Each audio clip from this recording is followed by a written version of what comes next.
looking for. So in other words, what can't they find easily? And maybe that needs to be higher level, more visible for people. Also allows you to see the pages that trigger that site search. When do people look and resort to that site search? It could show you the pages that may be a little bit more confusing for them, where there are dead ends, where they get stuck. You can see the search terms when they're searching? You can see the search terms they're using within the site. Wow. Also look at search terms that they're using to get to the site. So what are your top keywords that people are using?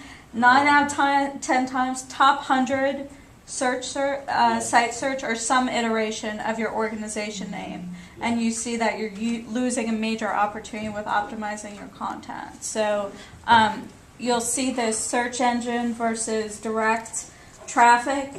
The search engine is almost always going to be an inflated number. Because people, if your name is Food Bank of North Carolina, they're typing Food Bank of NC into Google because they don't know your name. So that's not a genuine breakdown. Remind me to take you with me. I'll let you do this section because you do a much better job. I'm working on my Google Analytics certification, so if anyone has any questions about analytics, I'm happy to talk to them. She knows more about this than I do. Ask her. That's awesome. Yes. Is the site search tool part of Google Apps? Site search is It's actually within analytics. Yes. So you can set up your website to be searchable? Yeah. Yeah, the site search component is enabled within your website. The other thing I'll just mention really quickly, because I just found out about this and it's very cool.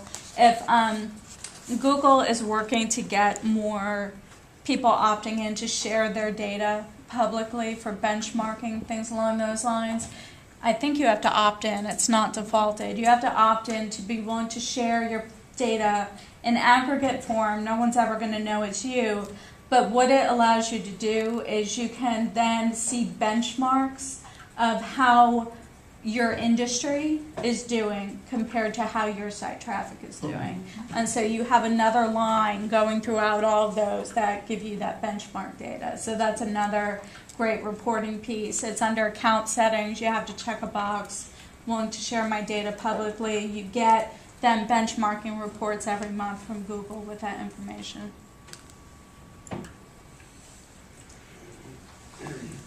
I'm sorry, this one. So you can see where your traffic is coming from. If a lot of your traffic is referrals, you can see what sites are actually sending the traffic to you. So if a very popular blog links to your site and you start seeing a traffic spike as a result, you can get detailed information about that and verification, et cetera. Search keywords that are driving people to your site. Another example. There's so much data that's available under analytics. Yeah, you'll get lost in it. But it's a very powerful tool, and